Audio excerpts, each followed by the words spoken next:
Paper was like gold in medieval times.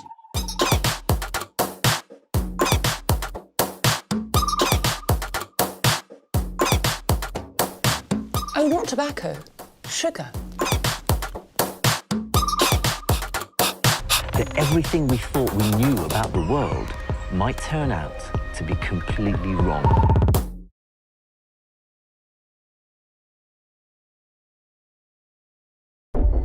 On July the 17th, 1975, firefighters sifting through the remains of a fire in a Hamburg apartment block made a gruesome discovery. We found all different kinds of body parts and had to examine them. We were asking ourselves what was going on. At first, nothing made sense. And as the police began to search the small attic flat, the true horror of the discovery became apparent. We found a corpse.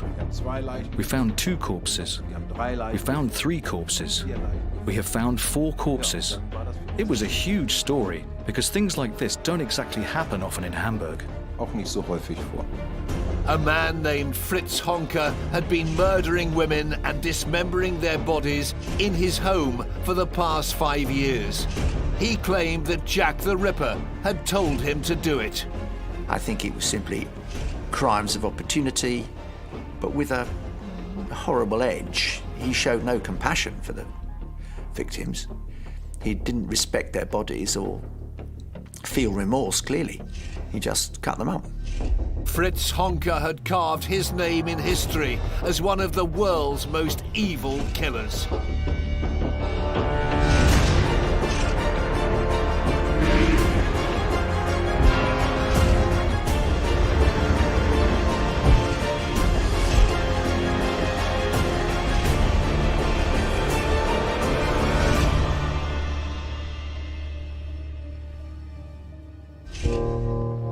The brutal murders of 39-year-old Fritz Honka left the whole of West Germany reeling. When a fire ripped through his apartment block on the 17th of July 1975, out of the ashes, the butchered remains of 4 women were revealed, hidden away in Honka's attic. Nobody knew they'd been missing from the streets of Hamburg. It was a shocking crime scene, even for the hardened murder squad. The lead investigators on the case were Jürgen Fieler and Karl Priess. They told us where the body parts were. So inside the building, we went up to the attic, and there were 2 flats. Mr. Honka's flat and another one. And then there was a toilet and a loft. And in this loft were the body parts. Und in diesem Bodenraum lagen die Leichenteile. Wir standen vor der Tür. Und dann kam We were standing outside the door when a small man walked up the stairs. The flat he lived in was completely filled with smoke. It was right next to the attic that had caught fire. I just happened to be standing right by the front door of his flat, and he goes, "What's going on here?" "As you can see, there's been a fire," I said. "Oh," he said, "that's really bad. Looks like I won't be able to live here anymore." I then asked him who has the key to this attic room and who owns it. To which he replied, "This is my attic room, and I am the only one who's got access to it." And in that moment, there were reasonable grounds to suspect him of a crime. Consequently, we took him to the offices of the police headquarters at Berliner Tor. Daraufhin haben wir ihn an die Dienststelle gebracht, ins Präsidium am Berliner Tor. The story of this elusive serial killer begins over 80 years ago. Fritz Honka was born into a working-class family in Leipzig, East Germany, on the 31st of July, 1935. hatte 8 Geschwister. Das Verhältnis zu seinem He had 8 siblings. The relationship with his father was very difficult.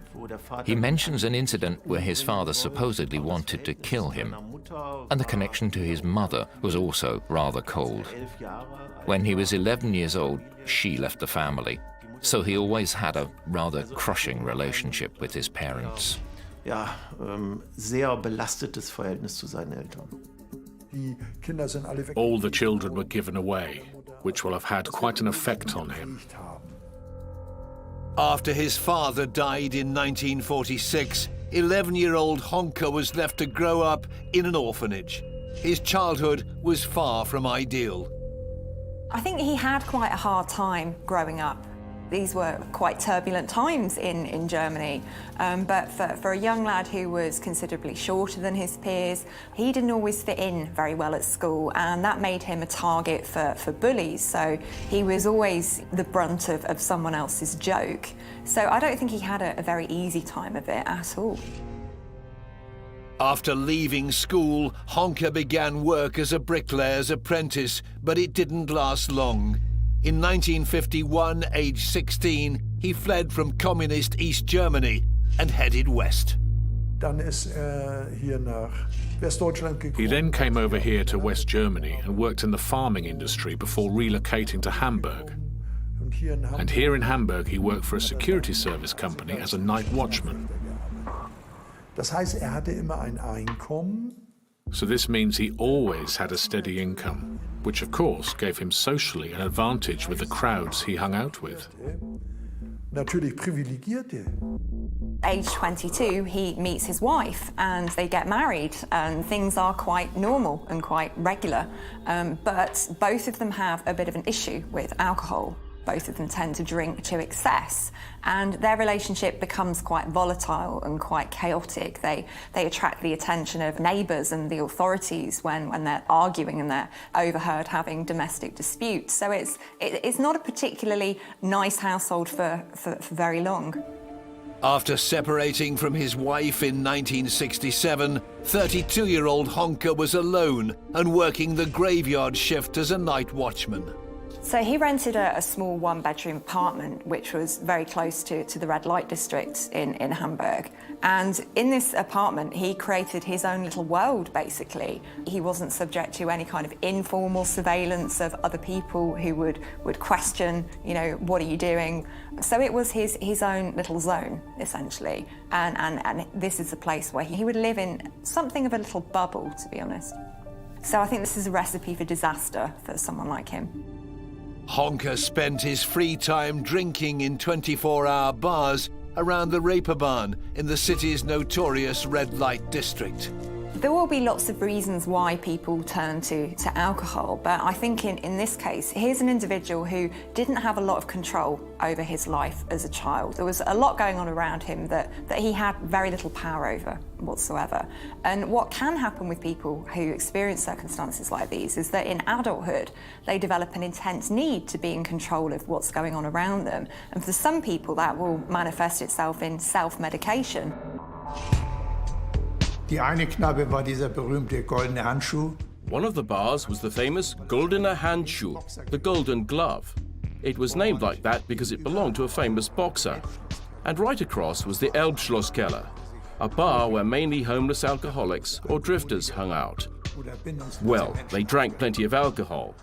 The preferred drink was grain schnapps with lemonade. There was dancing, and it didn't get cleaned very often. It was open all hours, round the clock, and looked accordingly. You had to be careful not to stick to the floor.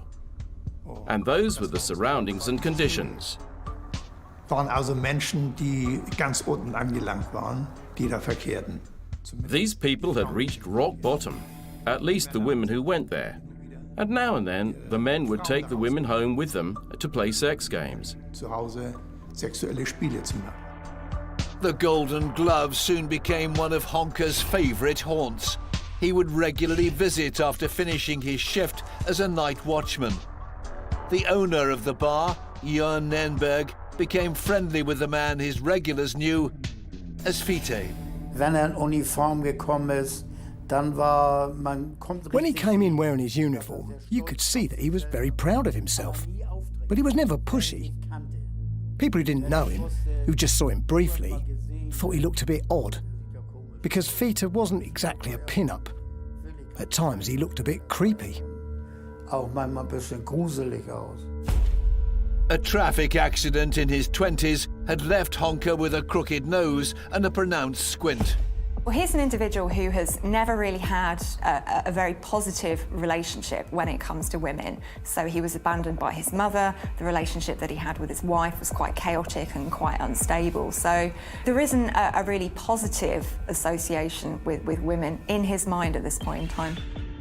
Honka is a mentally unstable, intellectually challenged runt of a man who has profound sexual problems. He finds sex with a woman almost impossible and therefore demands oral sex. He is a drunk, a loner, who has had almost no paternal, maternal caring as a child. He was no one's idea of Mr. Universe, but he was clearly, or at least able, and could afford to hire prostitutes.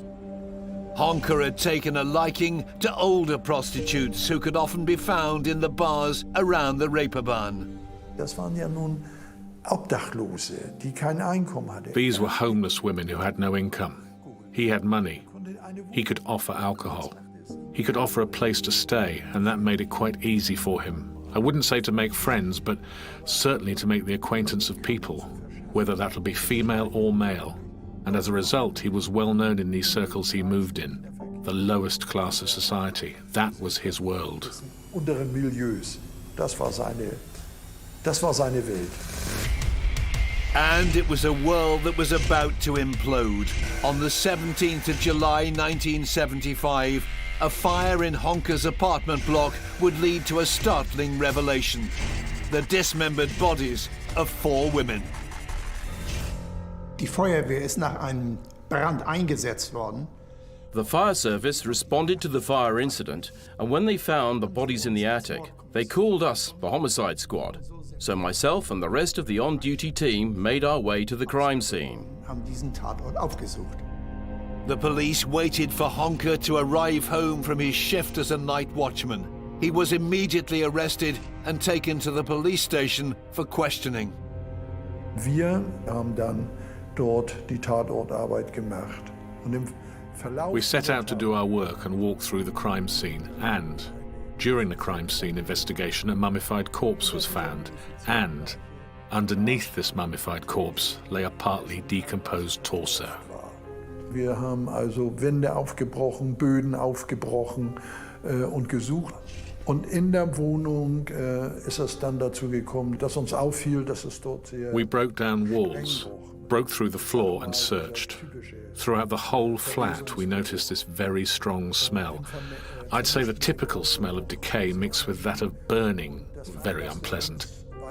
And so, this led us to search more, and we found a hatch facing the side of the roof that had been covered with wallpaper, and then we broke into the side of the roof and found a large object wrapped in bed linen with a corpse inside. Aufgebrochen und dort einen in Bettbezügen eingewickelten großen Gegenstand, wo eine Leiche... We took it out and announced that we had discovered another body. Dann haben wir gesagt, es ist noch eine Leiche vorhanden. The press soon got wind of this shocking discovery and headed for the crime scene. Lutz Jaffe was a newspaper photographer at the time. Wir haben ja immer den Polizeifunk gehört. We always listened to the police radio. Back then, it was possible to do that, and you could hear where things were happening. That's how we found out about the fire in Zeissstraße. We heard a residential building was burning, and of course I headed right out. Ja, und da war die Feuerwehr natürlich schon da. Und dann wartet man natürlich eine Weile. The fire brigade was already there. You obviously wait a little, because you never know what's going on inside the house. Is anyone hurt? Did someone die? Naja, die Feuerwehrleute... Well, firefighters have a good nose, and they can of course pick up the smell of decaying bodies. Und dann haben die ja erstmal, glaube ich... And then I think they found Honka's bags. Und dann hieß es immer nur, oh, also unten bei der Polizei, wir haben... We were downstairs getting information from the police. We have found a corpse. We have found 2 corpses. We found 3 corpses. We found 4 corpses.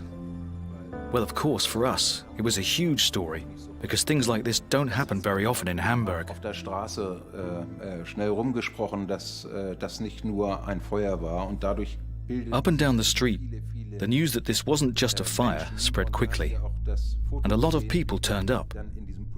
You can see in the photo that they looked into the police car, this cluster of people left and right. It was just sensational. Also, for the people who lived there, it was simply unbelievable. They probably knew him. They knew Honka. The following day, it was on the front page of all of Hamburg's newspapers. As forensic experts worked tirelessly at the crime scene, detectives at the police station were beginning to question Honka about the gruesome discovery. Man muss also versuchen, über die Befragung. During the interrogation, you have to try to get a confession, or at least try to get clues that explain the evidence found at the crime scene. Only this evidence from the crime scene can help to confront him with allegations that eventually lead to charging him. Ich habe ihn also mit der Situation, dass wir 4 Leichen gefunden haben. So I explained the situation. We had found 4 bodies in his living room and the adjoining rooms of his flat, and I confronted him with that. He had nothing to say about it. Hat gesagt, das weiß ich nicht. Then he said, I don't know. I've got nothing to say about this, and I don't know what you want from me. Of course, in that moment, you accuse him and you say, how is it possible that we found a wrapped-up body behind the disguised wall in your living room? Dass dort eine eingewickelte Leiche gefunden wurde. And what about the 2 body parts we found in the covered hole behind your toilet? The mummified corpse and the torso. You see? Nämlich die mumifizierte Leiche und den Torso. And what about the fact that we found loads of women's dresses and that initial examinations of the wrapped-up body show that it is a woman? So is the mummified body, just as the chopped-up body we found under the coals also belongs to a woman. When we confronted him and asked him, what have you got to say to that? He just shrugged his shoulders and said, no idea. Den Kohlen war auch eine Frau. Wenn man ihn dann damit konfrontierte, dass man ihm sagt, was sagen Sie dazu? And there you are, the officer leading the interrogation, and you need to prove to him that he does have something to do with it. Und sollen ihm nun beweisen, dass da was mit zu tun hat. With Honka not giving them any information, the police began the arduous task of trying to identify the remains of all 4 women. And they got a big break early on. Missing parts of one of the bodies had been discovered 4 years previously. Im November 1971. In November 1971, a worker at a factory yard in the Gaustrasse came across some junk, and when he rummaged through it, he found body parts. So, und zwar sieht dass eine Hand. He saw a hand sticking out of a pile of rubbish. He immediately informed the police.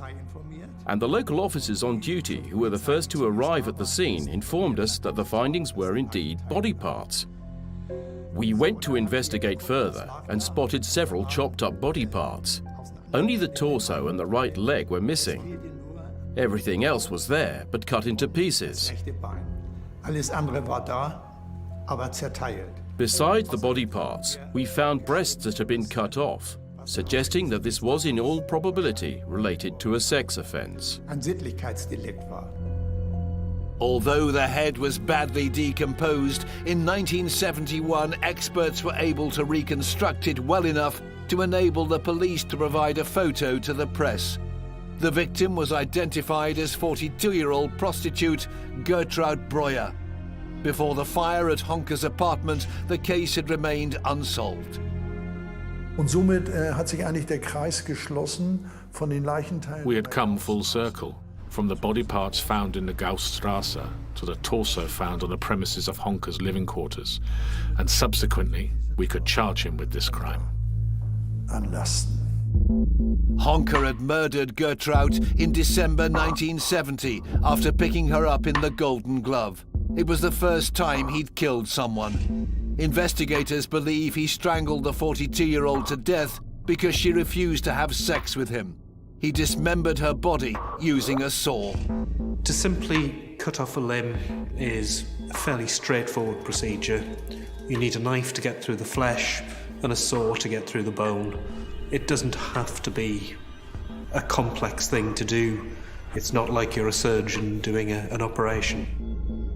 Golden Glove barman Jörn Nernberg had unknowingly assisted Honka in meeting his victims.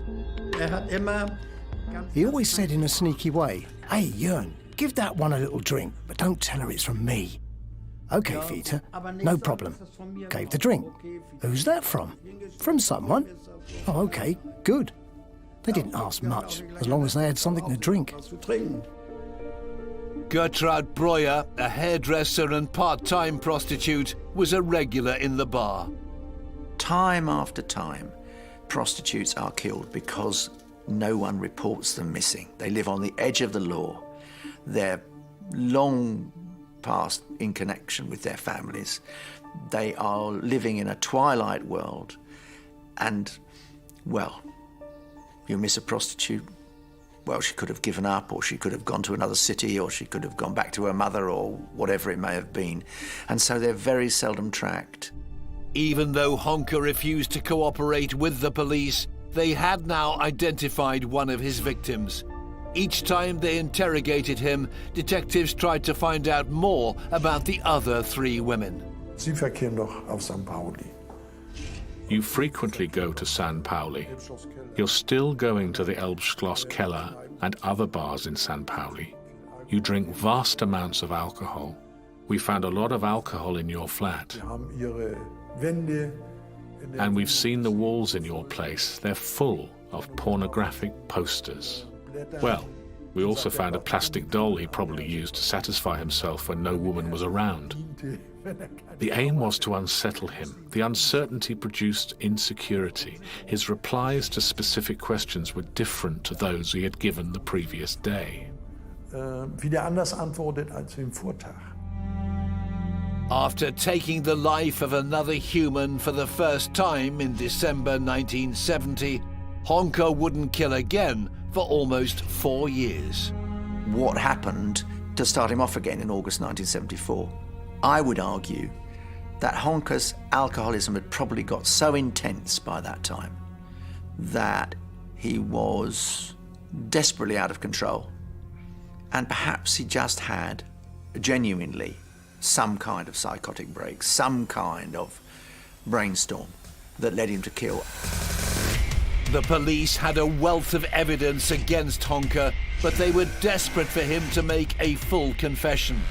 If he continued with his silence, they may never identify the other three murdered women. Das roch sehr merkwürdig in dem Haus. Und da wohnten wohl auch It smelled really odd in the house. There were also foreigners living there, and Honka always said, "The foreigners cook in a funny way. They use strange spices in their food, and that's why it stinks." None of the neighbors suspected that it wasn't the foreigners, that the smell came from the body parts in Honka's flat, and they had started to reek. Teile waren von Honka, die allmählich da anfingen zu stinken. Once somebody dies, decomposition will begin. There will be an increase to start with in particularly the smell that comes from the body as the body functions render down, things start to decompose. In der ganzen Wohnung, überall rundherum. Everywhere in the flat were scented stones, all around the skirting boards. The toilet was full of them. They were everywhere. Behälter mit Duftstein. The longer the bodies had remained in Honka's attic, the harder it was to get rid of them. A dead body is difficult to move, and once rigor mortis starts to set in and the body becomes stiff, it's not even flexible to move. It can be very hard to do. This is really illustrative of the type of serial killer he was. He wasn't massively organised in terms of covering up his crimes. You know, he would have the corpses of his victims right there in his flat. He didn't actually dispose of them. So this was something that he was doing just kind of short-term, reactionary, just kind of coping with each day as it arose. When the police went to Honka's favourite bars and broke the news that bodies had been found in his flat, they were met with complete disbelief. No one expected that of him. No one. Even if you'd met him, you'd definitely have said, "Him? Nah, he's too harmless." Really shocking. Journalists also went round the bars, to get background color for their stories. Also zur Hintergrundreportage gehörte dann Part of the story was to look around and find out, where did Honka meet his women? And that was in the Goldene Handschuh. It was unimaginable. This was pure poverty. People, human wrecks, women as well as men, whose fate had taken a sad turn for the worse. Menschen, die, wie man sagt, menschliche Wracks waren, Frauen wie auch Männer. These people had reached the very bottom of society. This doesn't mean they had to be criminals, but they were very poor creatures. Die, denke ich mal, wie man sagt, am untersten Rand der Gesellschaft lebten. Die mussten deswegen ja nicht kriminell sein. As a consequence, it smelled pretty bad in the Goldene Handschuh, as these people weren't able to wash. They had nowhere to go, as many of them were homeless. Weil die Menschen hatten ja auch nicht die Möglichkeit, sich zu waschen, waren ja auch viele obdachlos. The police had identified one of Honka's victims as Gertrude Breuer, but the other three remained a mystery. Establishing their identities would not be simple. Even in the modern era of DNA, identifying victims can be incredibly challenging. By and large, you have to have something to compare your victim to. So dental records, evidence of missing people, have they got defining characteristics that's unique to them?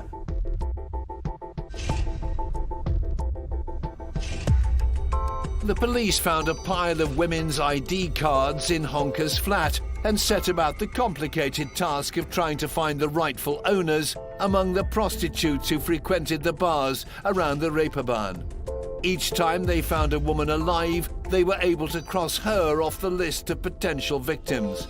One of the local officers at the time was Peter Reichardt. We were able to work our way through all the names on this list, and we realized that our women all seemed to be alive. The Hamburg police also put out a call to colleagues across Germany for details of missing women in their mid-40s to mid-50s. Was meinen Sie, wie viele Vermisstenanzeigen Sie aus der Bundesrepublik kriegen? How many missing persons reports do you think they get in Germany? I had stacks of them on my desk and I had to look through all of them and somehow still wasn't making progress. Also haben wir uns diese... Well, so we catalogued the clothes we had found in his flat, hung them up, numbered them and photographed each item. Mit Nummern versehen. These clothes were really the only thing we had at that moment. War eine für sich das Einzige, was wir hatten im Moment. Detectives would have to go to the bars Honka went to around the Reeperbahn to see if anyone could help them. Und nun versuchen Sie mal auf St. Pauli. You try going to San Pauli when you don't have a name. You don't have an address. All you have is clothes and nothing else. You have the name of Mr. Honka, and with that you go to a bar and ask people, what kind of girlfriends did he have? In eine Kneipe und fragen dort, was hatte denn für Freunde? What do you think the people in these bars tell you? Yes, he had many women, you know. One was called Annie, the other Gerda, and the next Erika. But that's all we know. Well, what are you going to do with that? Aber mehr wissen wir nicht. Ja, was wollen Sie denn damit anfangen? So you go round all the bars showing the outfits, and if you're lucky, you might get a name. Yes, such and such always wore these kind of clothes. Hatte immer die und die an. Und wenn man erstmal einen Vornamen hat. As soon as you get a first name, you can make progress. At that point, we were established that we were probably dealing with aging prostitutes. Wahrscheinlich alternde Prostituierte handelt. Using the list of missing persons, the clothes found in Honka's apartment and the names gathered from the local bars, detectives were able to draw up a short list of possible victims. Armed with photographs, they headed out onto the Reeperbahn once more. And with these pictures, we went back to show them around and were finally able to establish, yes, he had a thing with her. It was a major breakthrough for the police. They had linked a number of women to Honka. Als wir das hatten, dass wir nun diese Frauen hatten, as soon as we knew who these women were, we could confront him again and again during the interrogations. And we kept insisting until he'd say, yes, I knew her and she'd been over at my place. So at least now he had admitted that they'd been with him. Some stayed longer with him, for days, even weeks. It was nice for the women. Suddenly they had somewhere to live. The question was, what happened next? Well, we obviously had to confront him with the fact that he had killed the woman. And all he said, I can't remember. We had no choice but to accept that. However, there was evidence that the women who had been identified and who had also lived with him were found dead in his flat. And that exactly was the point. But the police still needed a confession. Now we just had to hear from him that he killed them, and how he killed them, and what he did with the bodies. And that's difficult. That's very difficult. As I remember, he always made it sound like it was a possibility, but he never admitted it 100%. It is interesting that he didn't deny the killings. He wasn't a particularly, oh no, it's got nothing to do with me. Mind you, it would have been very difficult for him to deny the killings. He was living with the body parts of 4 women. I mean, how they got there, he was the only person who truly knew. We kept pushing him, but you chopped up the bodies, you cut the women up with a saw, and so on. He just said, I can't remember. It was further frustration for the police. For example, he would say, yeah, I slept with that woman. And in the morning, she was lying dead next to me. Well, how she died, the way she died, I simply can't say. Although Honka continued to deny killing the 3 women, the detectives were at least able to finally identify them. They were 54-year-old Anna Beuschel, 52-year-old Ruth Schult, and 57-year-old Frieda Roblick, a regular in the Golden Glove who went by the name of Rita.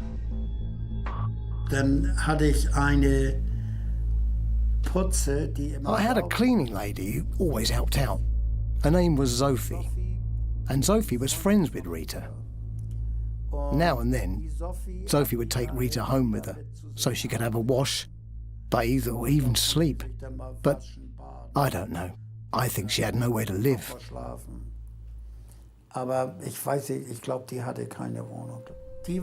She was gone for a while. One day she came back wearing nice clothes, really quite fancy. And I said, where have you been? I really thought you were dead. No, I have a new boyfriend and he's wonderful. But that new boyfriend was Fritz Honka, who strangled her to death in December 1974.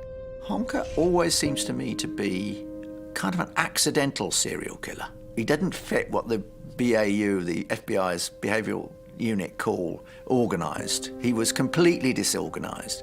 These were crimes of opportunity. He wasn't stalking these women. He wasn't planning their killings. They happened. They were part of his tragic character and part of his drinking and part of the fact that he found any kind of sexual relationship with women almost impossible, and this was the only way he could find to satisfy those desires that he had. The West German press were fascinated with Honka. Photographer Lutz Jaffe managed to capture a photograph of the mysterious killer. Back then, you could have pretty good contacts within the police. And I knew that Honka would be taken either to prison or to appear in front of the magistrate at a specific time. Someone from the police had told me about it. Das hat mir irgendjemand erzählt von der Polizei damals und dann habe ich mich da auf die Lauer. Well, and then I lay in wait for him to arrive. That's how this photo came about. As he turned around when I called, Mr. Honka, that's how I managed to catch him. So, und so habe ich ihn dann erwischt. The police were trying to determine a motive for the murders. Interviews with local prostitutes who'd been with Honka and lived to tell the tale revealed shocking facts about his perverse sexual tastes. Diese Frauen die seiner Wohnung entkommen sind. The women who escaped from his home were very lucky. The interrogation of these women hinted at his sexual practices, and these were sometimes catastrophic.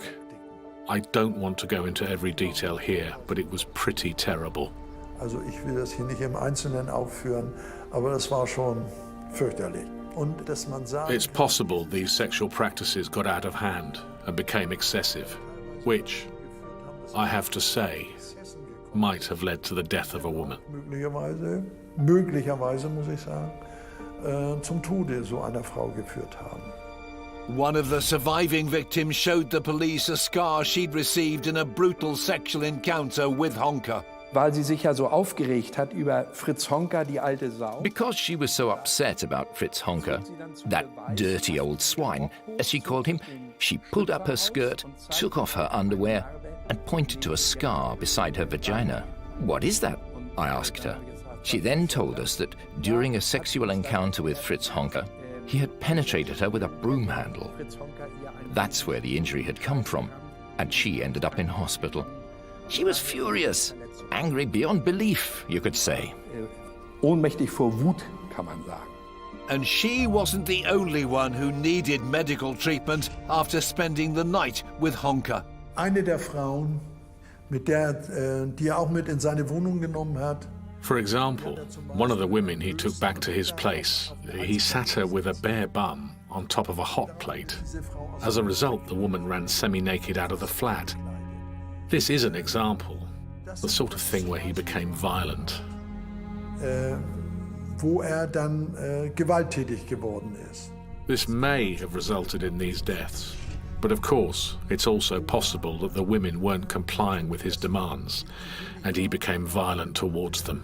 Und dann gewalttätig gegenüber den Frauen geworden ist. The investigation was drawing to an end, but some questions remained unanswered. He had, unbelievable though it may seem, escaped under the radar for 5 years, killing 4 women and basically keeping them around the flat as trophies.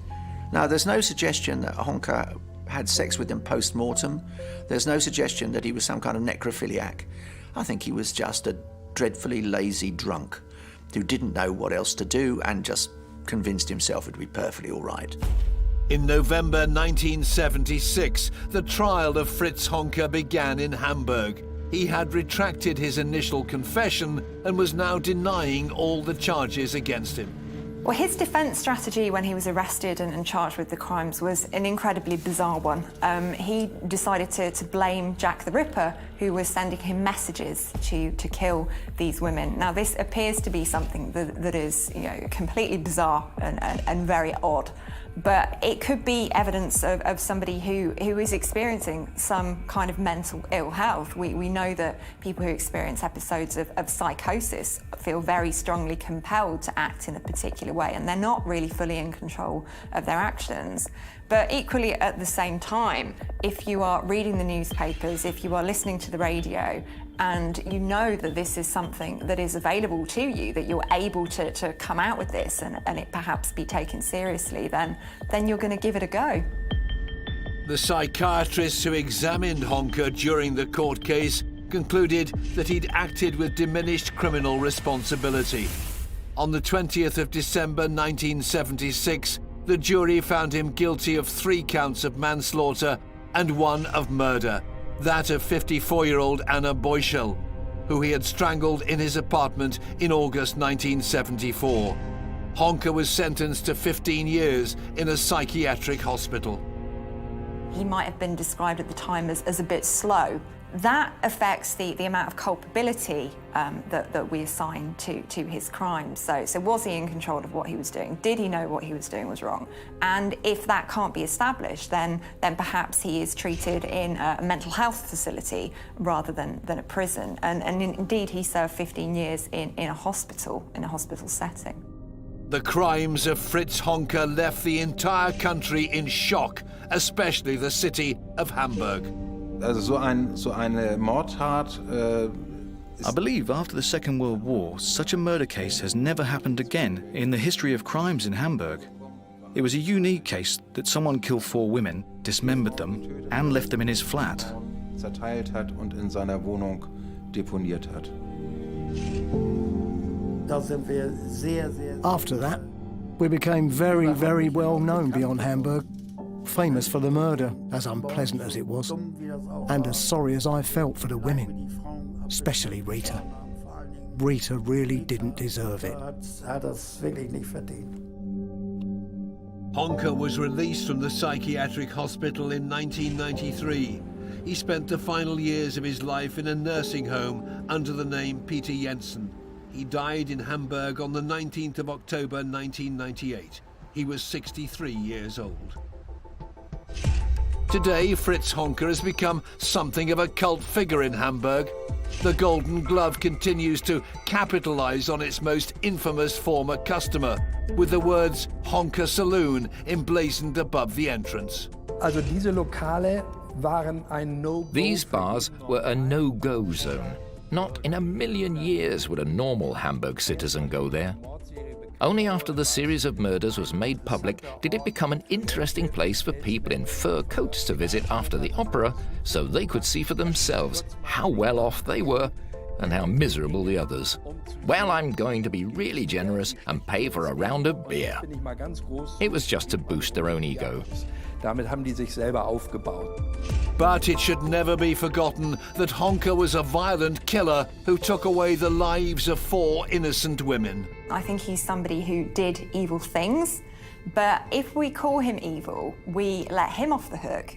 We just simply explain it away as well. This kind of subhuman monster that just does these things because they're evil. And that removes the possibility that they've chosen to do these things. It's entirely possible that Honka would have got away with it a little longer. No one really had complained particularly. He'd had bodies in the flat for almost 5 years. He could well have had them for another 2 years. It is inevitable, however, that eventually justice would have caught up with Honka. Fritz Honka callously killed 4 women between 1970 and 1975. He strangled them before dismembering their bodies. By attacking prostitutes, he hoped his crimes would never be revealed. Had it not been for a fire in his apartment block, who knows just how many victims may have been murdered at the hands of Fritz Honka, one of the world's most evil killers.